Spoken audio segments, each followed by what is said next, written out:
Federal asesinado. Agente de la Secretaría de Seguridad Federal fue asesinado en Culiacán, en el día 101 de la guerra entre Mayos y Chapitos. Su jefe, el secretario Omar García Harfuch, aseguró desde la escena del crimen que el hecho no quedará impune. Territorio minado.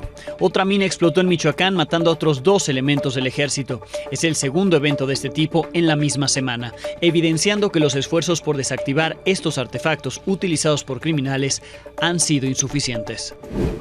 Yo creo que esta es la última, ¿eh? Falta una. ¡Ah! Esta es buenísima, presidenta. Clases de Infonavit. El director del Infonavit, Octavio Romero, explicó la reforma con la que se tomarían decisiones sobre las subcuentas de vivienda de los trabajadores. Expuso hasta una red de corrupción de administraciones pasadas, incluida la de su ahora correligionario Alejandro Murat. Más complicaciones. El estado de Durango representa un foco rojo para la elección judicial del próximo año por la concurrencia de elecciones locales, generando más complicaciones para el INE en la organización.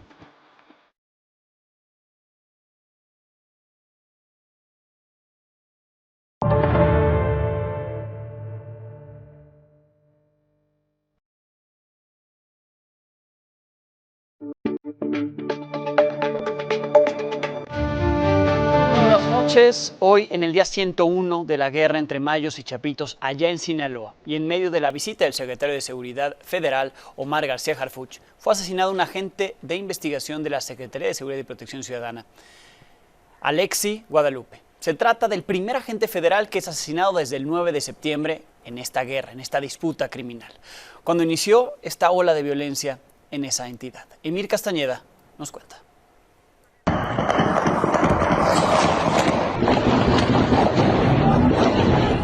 La emboscada contra el agente de investigación de la Secretaría de Seguridad Federal ocurrió alrededor de las 2 de la tarde cuando circulaba por el fraccionamiento Villas del Río y fue sorprendido por al menos 2 hombres armados que viajaban en una motocicleta.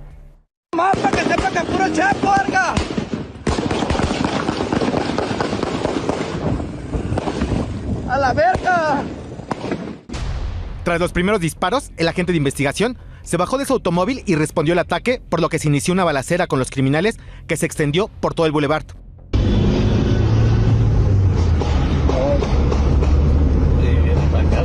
Sí, pues, ¿dónde se pueda meter? Ya andaron matando otra vez. Sí, porque andan pues por todos lados ahí. Van por el bulevar, güey.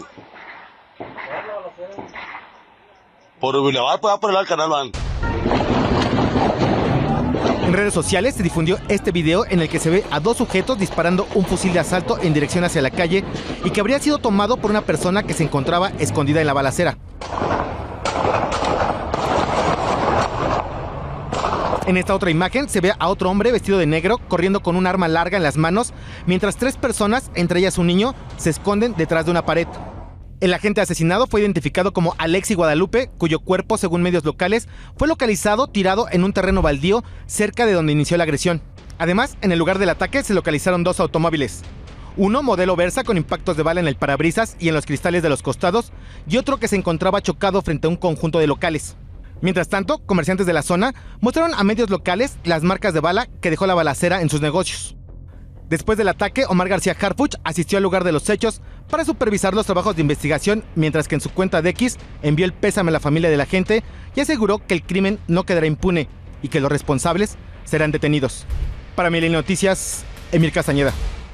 Fuentes federales informaron que el presunto autor de este asesinato del agente de investigación federal fue Alfredo Beltrán Guzmán, el Mochomito, de quien compartieron esta fotografía inédita. El Mochomito es hijo de Arturo Beltrán Leiva, quien se encuentra detenido en Estados Unidos. Apenas el 30 de noviembre trascendió en distintos medios de Sinaloa que había sido capturado durante el operativo, pero las autoridades desmintieron la información.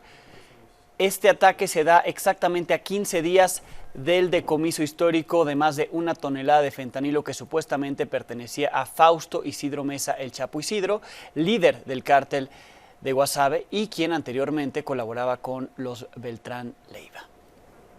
Sobre el combate al grupo de los Chapitos por parte del gobierno federal, en diciembre la mayoría de las detenciones ligadas con el cártel de Sinaloa fueron contra esa facción, la de los Chapitos. Se trata de 10 de 11 detenidos, entre los que hay lugartenientes, operadores financieros y traficantes de drogas y armas. En este contexto, esta mañana el gobernador Rubén Rocha Moya y el secretario de Seguridad Omar García Harfuch evaluaron las acciones de la estrategia de seguridad en el estado. En un breve comunicado se informó que se analizaron los avances, pero también los desafíos. Y uno de estos desafíos es la diversidad de delitos en los que están metidos los mayos y los chapitos, cuya disputa alcanza todos los rubros en los que compiten, como el negocio de los vapeadores. Ese que ya prohibió el Congreso, la venta de vapeadores, pues aquí la evidencia de quiénes lo seguirán acaparando. Este es un trabajo de Amílcar Salazar Méndez. La diversificación del cártel de Sinaloa en negocios lícitos e ilícitos alcanzó a los vapeadores de esa entidad, obligando a los comerciantes a dejar el negocio o a ser amenazados bajo la máxima de ¿vendes mi producto o no vendes nada? Comerciantes accedieron a contar a Milenio cómo opera este negocio, que de manera particular se apropió la chapiza en la zona urbana de Culiacán desde hace por lo menos un año. Todo eso fue cuando el narco a principios de este año, el cártel del Chapo, fue el que agarró y dijo, ¿saben qué? Este mercado ahora es mío. Y se puso como que en toda la ciudad de Culiacán, uno por uno, entre darle levantones a comerciantes y también por la buena, si no te ponías pendejo, pues nada más te mandaban a sus sicarios con metralleta a recogerte las cosas. El vapeador que el cártel distribuye para su venta en las calles es el dispositivo eJoy Bar IC8000 de fabricación china, un desechable de 8000 fumadas. Tiene una pantalla para ver el nivel de carga, utiliza un cable tipo C y es de fresa sandía. Lo que hizo el cártel fue contratar a eJoy, se lo fabricó en serie pero al cártel y le puso la bandera de México y dice hecho para México. Así pueden identificar que tú compres exactamente el que el cártel te vende. Se empezaron a decir, es como el güey, si quieres vender, te va a costar 250 pesos, pero yo te digo cuántos tienes que comprar y dónde los tienes que vender. Pero este negocio también entró a la guerra entre las facciones de El Chapo y del Mayo Zambada. En los últimos 3 meses, decenas de dispensarios, muchos de ellos disfrazados de smoke shops o estéticas, han sido incinerados, baleados o atacados, presumiblemente por miembros del cártel de la Malliza, para cortar el flujo financiero de sus rivales. La organización criminal, integrada por los hijos del Chapo Guzmán, no solo acapara el negocio del vape de tabaco, sino también los que contienen THC. Es la misma fórmula, es propilenglicol, glicerina, pero en vez de nicotina tiene THC. Se trata de los vapeadores estadounidenses Backpack Boys, que en Hollywood se pueden adquirir con más facilidad que una cerveza. Black Cherry Gelato, Disposable Vape, Premium Liquid Diamond Live Resin. These are rechargeable, guys. Una marca que se puede ver con facilidad en estos sitios y que ya cuenta con su propio narco corrido. Y aparte mis pulmones ya los hice de acero. Soy lo mejor del mercado hasta el día de hoy. Ya son varios los dispensarios que hay en la región. Un negocio exitoso que se extendió por entidades como Jalisco o Michoacán, de la mano de otras organizaciones criminales como el Cártel Jalisco Nueva Generación.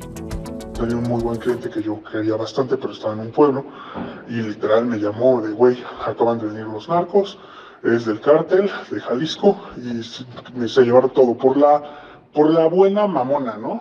O sea, por la buena no me golpearon, pero se llevaron todo mi negocio. Con imágenes de Nicolás Galván, para Milenio Noticias, Amílcar Salazar Méndez.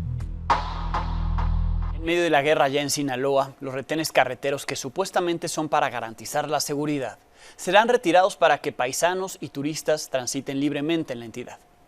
La extraña medida seguro terminará beneficiando a los criminales. Los puestos de control, retenes llamados comúnmente, se desactivan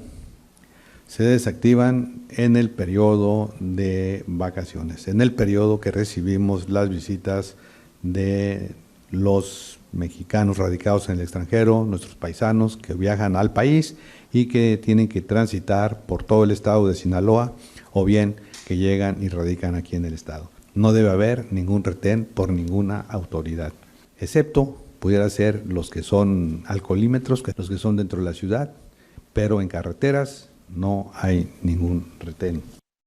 Pero nada garantiza que quienes visiten Sinaloa estén exentos de sufrir por la violencia. Como los amigos Iván y Raúl Roberto, que desaparecieron en Mazatlán, sus familias viajaron ya desde Chihuahua para tratar de encontrarlos. ¿Qué se sabe de su desaparición que ayer le dábamos a conocer? Esta es una historia de Norma Ponce.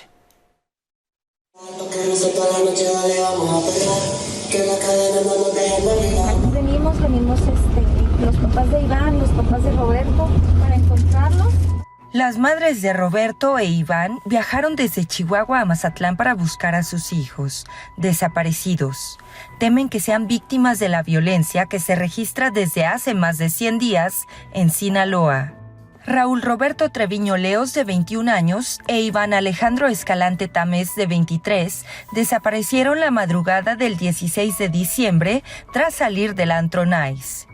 Fueron mis dos sobrinos en un viaje de fin de semana y llegaron el domingo, decidieron irse en la noche a un bar. El hermano menor de Roberto, Andrés, de 17 años, quien también los acompañó al club nocturno, pero decidió regresar antes al departamento donde se hospedaban, en la Torre W Tower. Les marca a las 3:45 de la mañana, donde finalmente le contestan y le indica que están pagando la cuenta del bar, el Bar Nice de Mazatlán. Después de eso cuelgan la llamada y en la mañana que despierta pues no habían regresado y ya cuando trata de contactarlos ya no contestaron los celulares.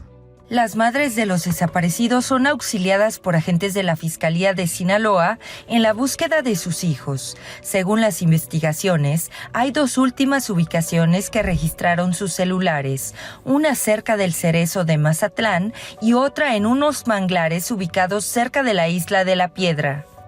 Que los encuentren, que nos apoyen con los videos, tanto del bar a la salida, qué es lo que pasó, que nos ayuden a encontrarlos con vida. Iván y Roberto son amigos desde la adolescencia, ambos estudiantes universitarios. Las familias piden que los jóvenes sean liberados con vida. Jamás le deseo a nadie el sufrimiento que estamos viviendo nosotros. Roberto, Iván, si están viendo este video, los amamos y los esperamos.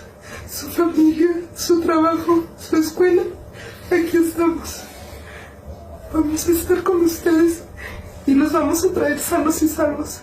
Desde Chihuahua para Milenio Noticias, Norma Ponce. Ninguna autoridad en Sinaloa se ha pronunciado sobre este caso, la desaparición de Iván y de Roberto. Únicamente lo que ayer se difundió fueron sus dos fichas de búsqueda.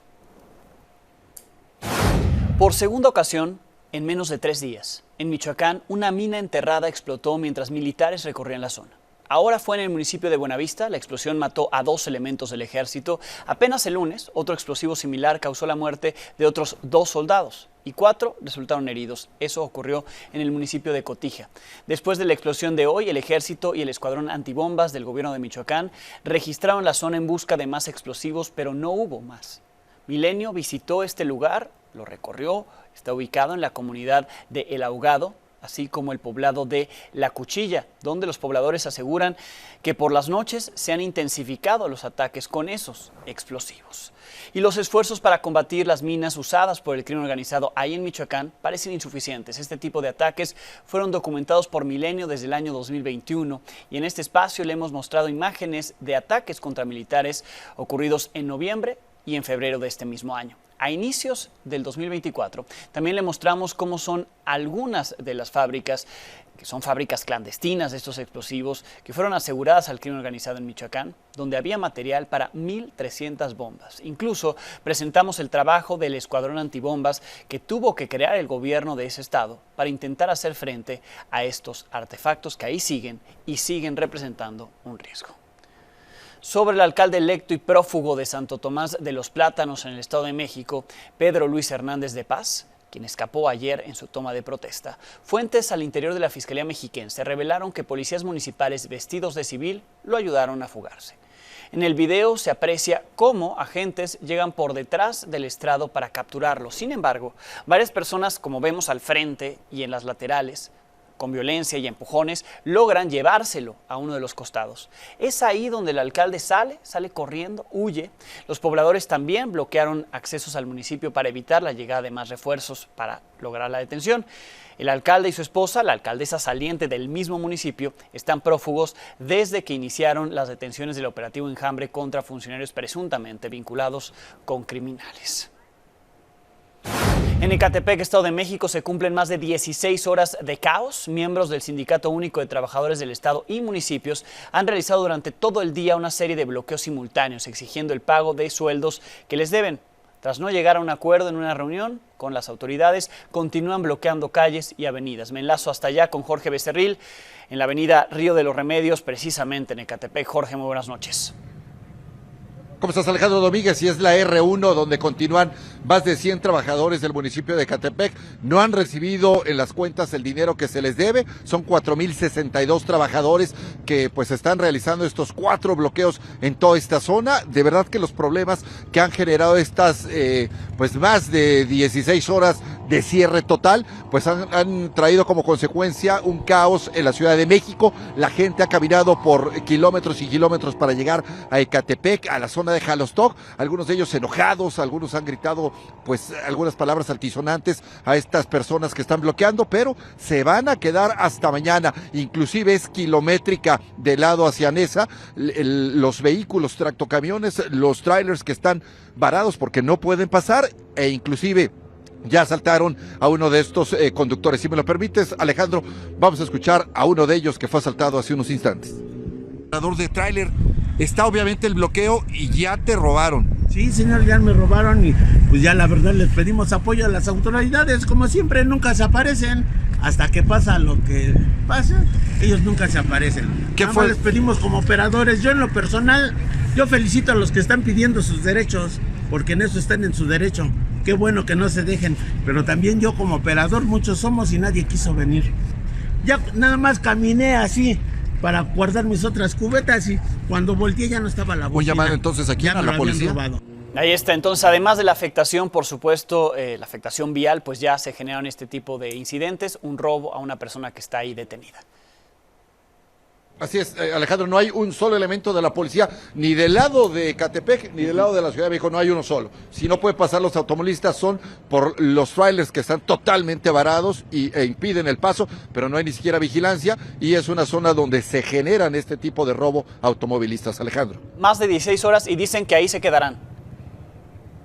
Se van a quedar, ya están, pues ya se trajeron alimento, tortas, también algo caliente que tomar, está haciendo frío, sí. Y se van a quedar por lo que veo, no van a aflojar, que es lo que han comentado hace unos instantes. Bien, estamos atentos y por supuesto enlazados para cualquier novedad. Gracias, Jorge. Abrazo, Alejandro, gracias. Gracias a Jorge Becerril. Como en el gobierno anterior, la presidenta Claudia Sheinbaum se apoyó de un funcionario para explicar reformas a las leyes o reformas a la Constitución. Ahora fue el director del Infonavit, Octavio Romero Oropesa, quien expuso los motivos de la reforma a la ley del instituto, que ya se aprobó en el Senado y que quedó en suspenso en la Cámara de Diputados. Terminó exhibiendo casos de corrupción que involucran administraciones pasadas del Infonavit, incluyendo la de su ahora correligionario, senador de Morena, Alejandro Murat.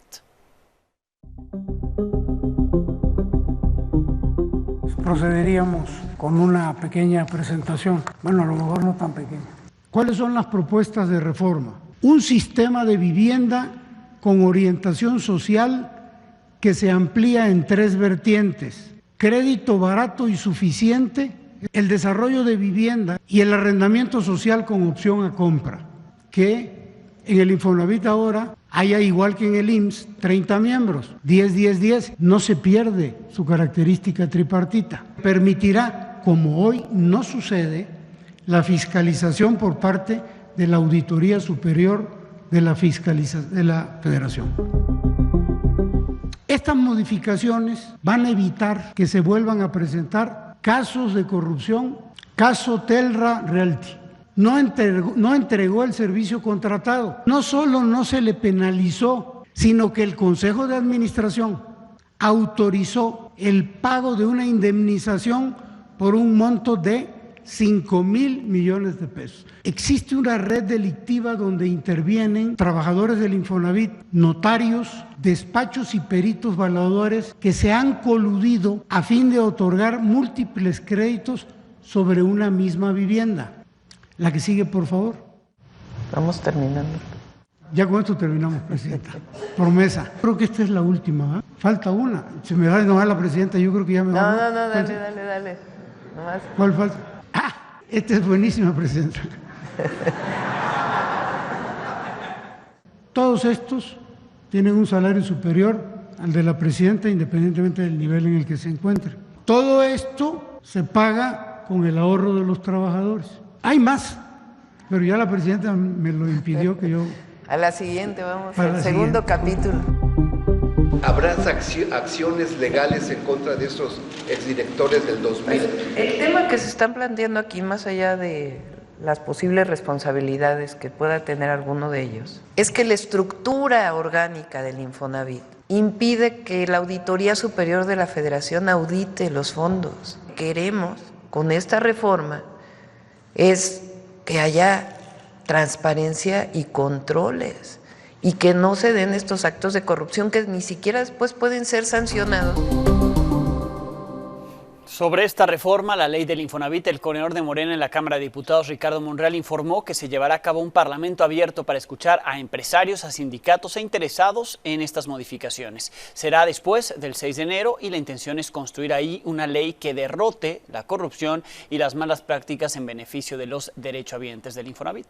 Sobre el pleito entre los coordinadores de Morena en el Congreso de la Unión, Ricardo Monreal por un lado y Adán Augusto López por el otro, Monreal echó una indirecta durante un taller de lectura en San Lázaro. Dijo que cuando alguien amenaza con interponer una denuncia, debe concretarla. El presidente del Senado, Gerardo Fernández Noroña, también habló del tema, pero ahora dijo que nunca se hicieron acusaciones directas contra Monreal, sino que solo fue contra empresas. No dejes abierto un expediente, tienes que cerrarlo. Y por eso cuando un agente amenaza con denunciar, tiene que terminar la denuncia. Y tiene que concluirla para que no quede mal frente a la población. El que está denunciado debe exigir que se presente la denuncia, porque si son bases falsas o endebles, queda en el escenario de la población que sí fue cierto, cuando fue producto de un mecanismo de maquinación o de invento por dañar el prestigio de una persona. El político honesto tiene que exigir que se presente la denuncia. Yo lo comenté con Adán Augusto López Hernández, él me comentó más bien, y dijo, yo no hice ninguna acusación hacia Ricardo Monreal, yo no hice ninguna acusación, yo planteé este tema, pero en realidad pues son las empresas a las que no están cumpliendo con el contrato, o tienen un contrato abusivo, es contra las que hay que ir. Puede ser que Adán Augusto López no mencionara directamente el nombre de Ricardo Monreal, pero hizo referencia a cuando Ricardo Monreal era senador, coordinador de Morena. Tanto que Monreal le contestó ese mismo día, diciendo que era falso. Que vamos a continuar limpiando de cualquier sospecha de corrupción o de connivencia al Senado de la República. Y hemos iniciado ya el proceso de reducción de 2 negocitos ya añejos. Uno es como una empresa a la cual anualmente se le beneficiaba con un poquito más de 60.529.000 pesos para la prestación de la administración de los archivos del Senado de la República. Hemos iniciado el procedimiento de rescisión de un contrato multianual que importa la cantidad de 90.427.500 pesos a una empresa que se llama Grupo Piazza.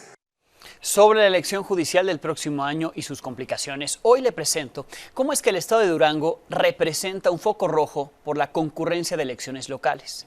Este es un trabajo de Janet López Ponce. Durango será el foco rojo de la elección judicial.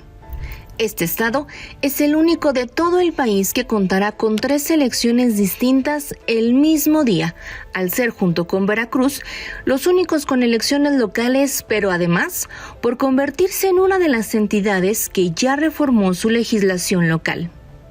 Por lo que el 1 de junio de 2025, los habitantes de Durango recibirán 11 boletas, una para renovar sus ayuntamientos, 6 para la elección judicial federal y 4 para la elección judicial local. Aunque este no es el verdadero problema, sino que las elecciones tendrán que ser 2 totalmente independientes. Y es que la reforma judicial prohíbe que participen representantes de los partidos políticos, lo que por el contrario es una de las bases de certeza de las elecciones tradicionales. Es decir, para que las autoridades electorales respeten lo que marca la Constitución, tendrán que hacer 2 elecciones paralelas, una donde estén los partidos y otra donde estén vetados. Vamos a tener 2 tipos de casilla. O sea, en un domicilio tendrás tu casilla para votar por tu presidente o presidenta municipal, allá en Durango, y vamos a procurar que esté lo más cerca posible, pero va a ser otra ubicación donde irás a votar por el Poder Judicial.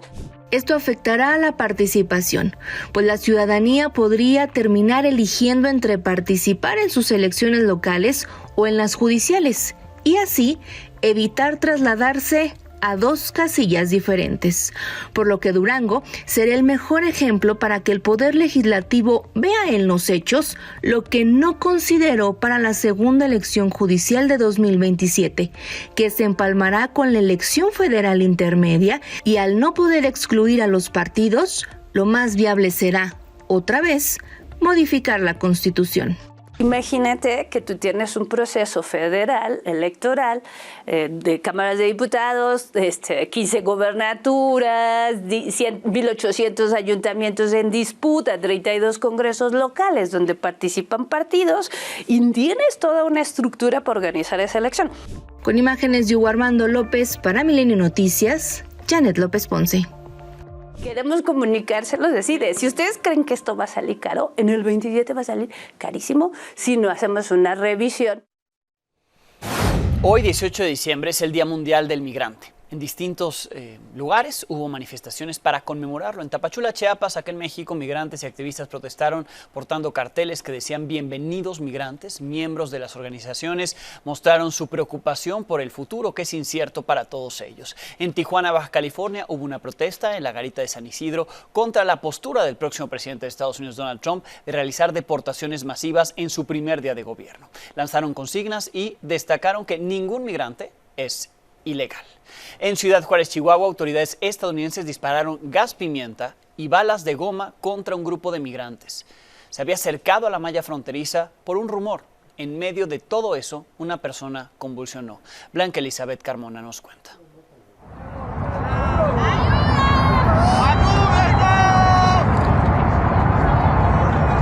El venezolano no sabe a dónde ir, no tenemos a dónde ir, Donald Trump. La madrugada de este miércoles, decenas de migrantes se movilizaron a la frontera norte, en los límites entre Ciudad Juárez, Chihuahua y El Paso, Texas, para intentar ingresar a Estados Unidos, convencidos de un rumor divulgado en redes sociales de que por ser el Día Internacional del Migrante, se les permitiría entrar sin documentos. Porque ayer también vinimos a lograr pasar y los mismos autoridades de Estados Unidos dijeron que hoy iban a abrir las puertas, que nos iban a dar una oportunidad y por eso venimos. Igual, incluso cuando llegamos los estaban disparando de esas balas, ¿cómo es que le dicen? De goma. Y no tienen que hacer eso porque andamos con menores, con niños también recién nacidos. Nos ayuden, estamos esperando que nos ayuden. Hace mucho frío. Los migrantes se aferraron al alambrado de púas, pero fueron dispersados con gas por policías del Paso y la Guardia Nacional de Texas. ¡Ey, no le disparen!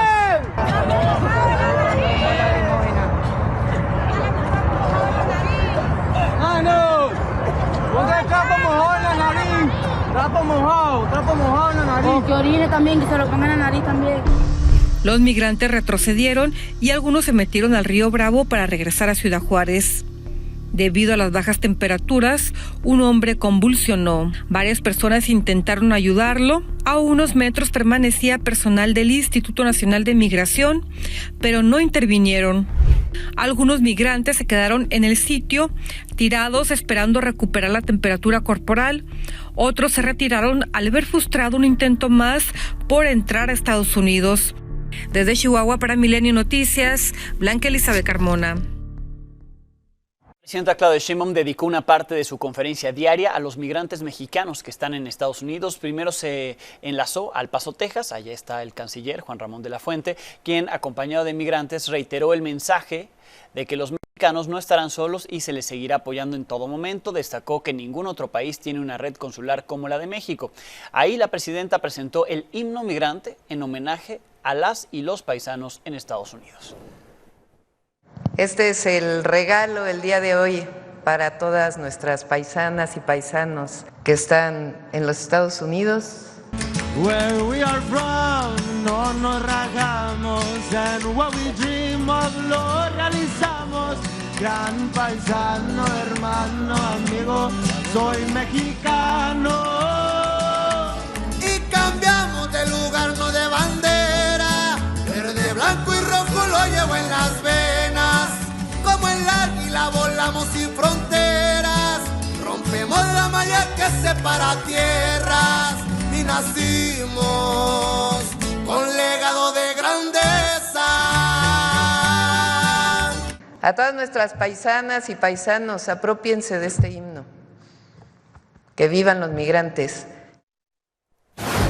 La presidenta Claudia Sheinbaum se reunió en Palacio Nacional con Keith Creel, el presidente y director ejecutivo de Canadian Pacific Kansas City, así como con su equipo de trabajo a propósito de la conclusión del nuevo tramo del puente ferroviario internacional sobre el Río Grande de Laredo, Texas, a Nuevo Laredo, Tamaulipas, que amplía la capacidad del corredor comercial ferroviario más seguro y eficiente entre Estados Unidos y México. A través de redes sociales dio a conocer la presidenta que en febrero inaugurarán este tramo. La empresa agradeció el recibimiento de la presidenta para discutir la importancia del ferrocarril de carga y las inversiones estratégicas. En un comunicado previo mencionó que esa ruta permite el movimiento seguro y eficiente de más importaciones y exportaciones a través de la frontera México-Estados Unidos, algo clave dentro de lo que será la revisión del TEMEC.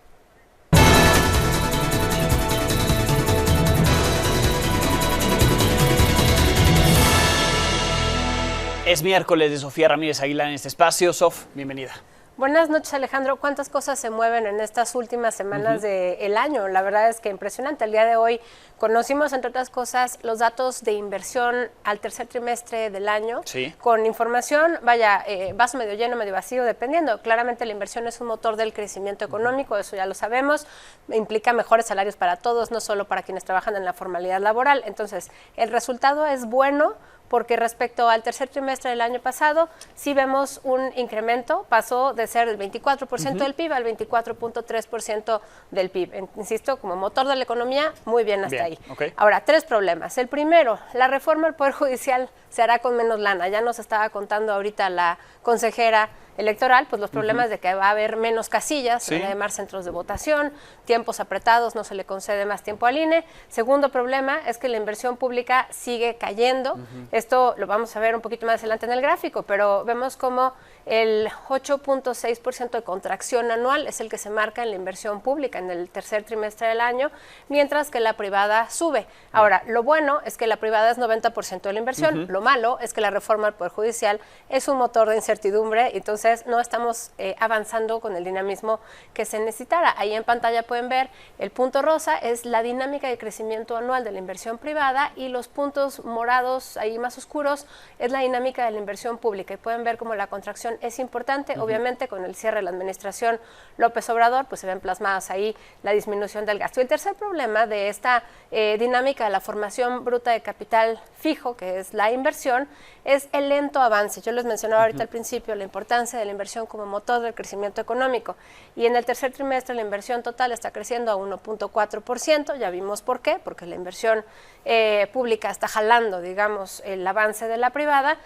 Y bueno, pues esto contrastado con que este año vamos a crecer 50% menos que Estados Unidos, que es una economía muy grande, y el próximo año prácticamente la mitad, pues claramente ahí lo vemos, porque la inversión es el motor del crecimiento. Y número 2, el tema de hoy que también fue muy relevante, fue la decisión de política monetaria de Estados Unidos. Normalmente diríamos, ya esperábamos que recortara 25 puntos base, pero también tuvo varios asegúnes. Normalmente cuando la Fed recorta, el tipo de cambio se aprecia a favor del peso, porque la tasa de interés en México es más alta y los capitales entran a México.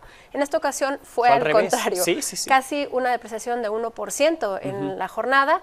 Esto pues obviamente llamó la atención, pero hay que darle una segunda mirada, y es que la Fed, entre otras cosas, sí claramente cambió su valoración de riesgos tras la elección de Donald Trump.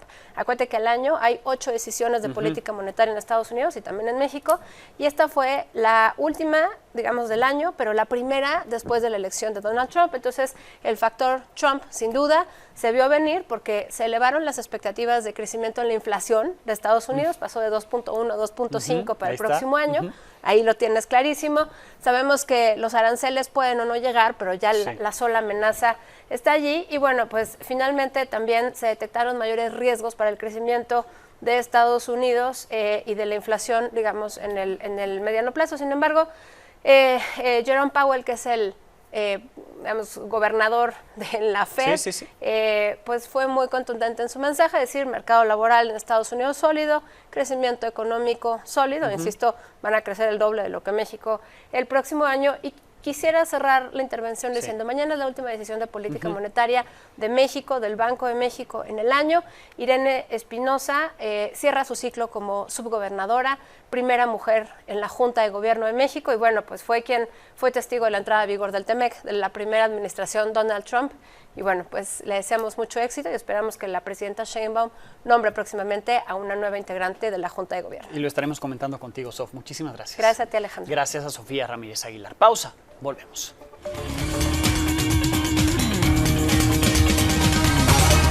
Pues llegó el día, Checo Pérez deja Red Bull. ¿Cómo estás, Higinio? Buenas noches. ¿Qué tal, Alex? ¿Cómo estás? Un gusto saludarte. Muy buena noche a ti, a todo el auditorio. Pues así es, una noticia desafortunada, porque después de 14 temporadas en el Gran Circo, el piloto tapatío dice adiós a la Fórmula 1, una relación con Red Bull que duró los últimos 4 años, en los que en el 2023 tuvo su mejor temporada al haber terminado como subcampeón en el campeonato de pilotos. Sin embargo, este año Checo no tuvo una buena actuación, terminó en el 8º puesto cuando se esperaba que estuviera ayudándole a Max Verstappen en el campeonato de pilotos. Al final el neerlandés lo consigue, pero más por méritos propios que por ayuda de Checo, porque hay que decir que en 19 carreras no logró llegar al podio. Se termina una historia que me parece ha sido buena, sobre todo por su etapa en Red Bull, y porque llegó a mostrar, Alex, en algún momento esa capacidad y esa tenacidad de aferrarse, ¿no? Aquí vemos los números que consiguió Checo en 90 grandes premios, 5 victorias, 29 podios, 3 pole positions, 932 puntos, 8 vueltas rápidas y el subcampeonato que ya te comentaba en el 2023. Nos quedó a deber el Gran Premio de México, ¿no? Que también cada vez que venía acá, ¿no? Cuando era la fecha en México, pues pasaba algo, ¿no? Y Checo no lograba el podio. Pues pasaba que Max Verstappen llegaba en un muy buen nivel, ¿no? Y sobre todo su compañero, que fue siempre la primera opción de la escudería austriaca.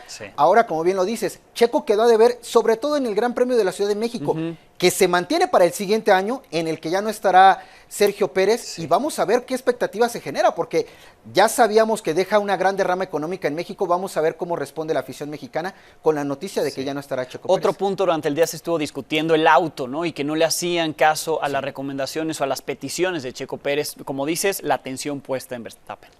Sí, sobre todo me parece que hoy discutir sobre esa situación dará mucho para el análisis. Totalmente. Desafortunadamente, Checo ya no estará en el máximo circo la próxima temporada. Gracias, Higinio. Buenas noches, Alex. Uno hasta el fondo, Gil Gámez.